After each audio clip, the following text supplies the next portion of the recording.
Welcome to Young Black Lives Honored.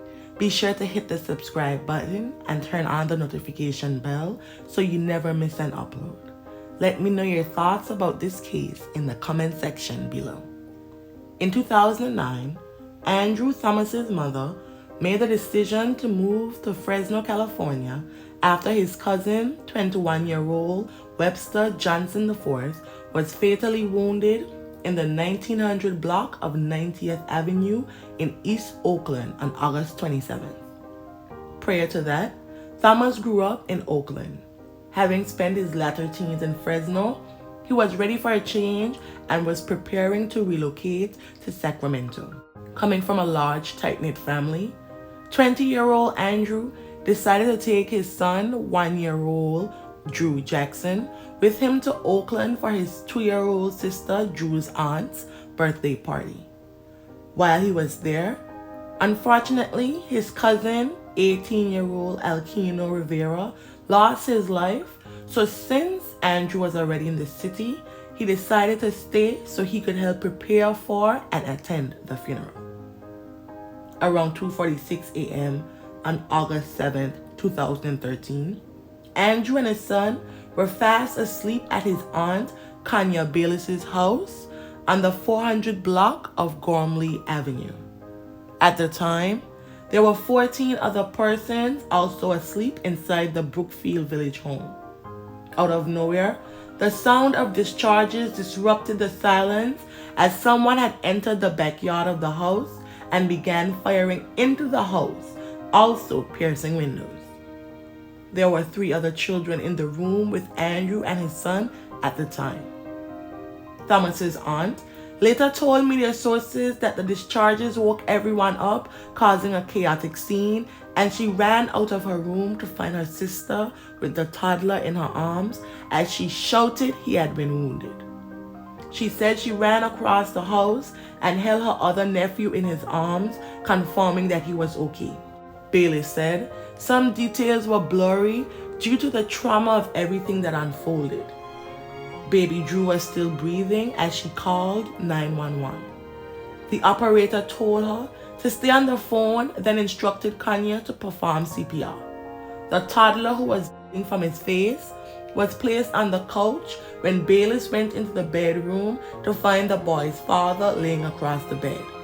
She said he moved a little, and in her heart she knew that was his last breath. Police received the calls at around 2:45 p.m. regarding reports of discharges. When they arrived, they found the young father and baby suffering from wounds. Paramedics tended to them, however. Unfortunately, Andrew Thomas, who was wounded in his upper body, was pronounced gone at the scene. Drew was taken to Children's Hospital Oakland, where he too was sadly pronounced gone. It was the second time in just 3 weeks an assailant fired into an East Oakland house and took a young child's life. Witnesses on scene told media sources they heard 6 to 8 discharges from the back of the house, which is near the 98th Street exit of Interstate Highway 880. None of the other 11 adults and 4 children were injured, and Bailey said the family was struggling to cope with the loss of 3 loved ones in less than a week. Following the incident, the family was relocated by a relative. While police knew there was at least one assailant, they didn't rule out the possibility of it being multiple. After the sun rose, a stuffed teddy bear and dog laid at the base of a tree in front of the home while police continued to search for clues.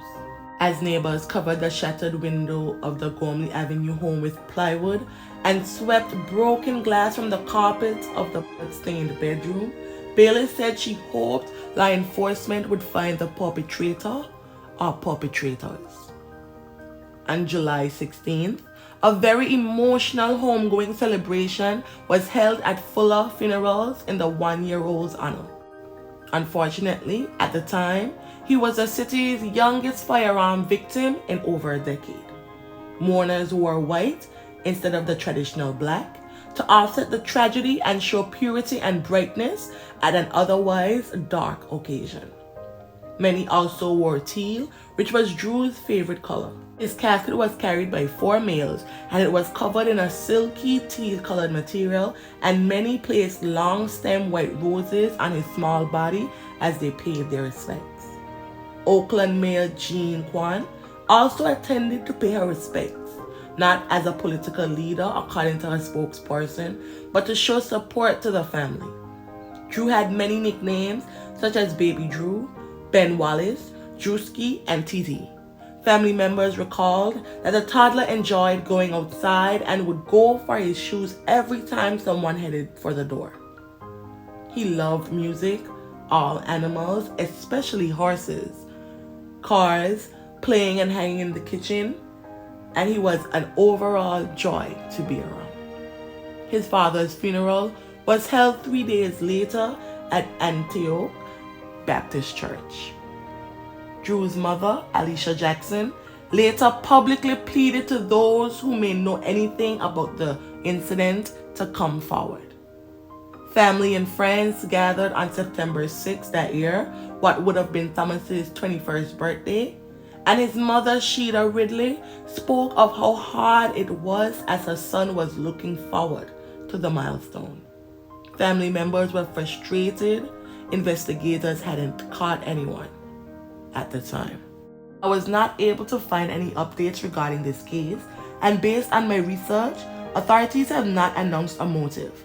Bailiffs claimed that the incident may have been related to the passing of Rivera, whose life was taken as he sat in a car in the 8000 block of May Avenue.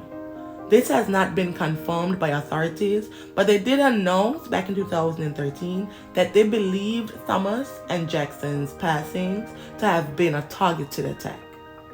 6-time felon 33-year-old Kendall Eatman was charged in Rivera's passing. At his initial trial in June 2015, the jury deadlocked with a 10-2 vote in favor of the guilt on the 8th day of deliberations.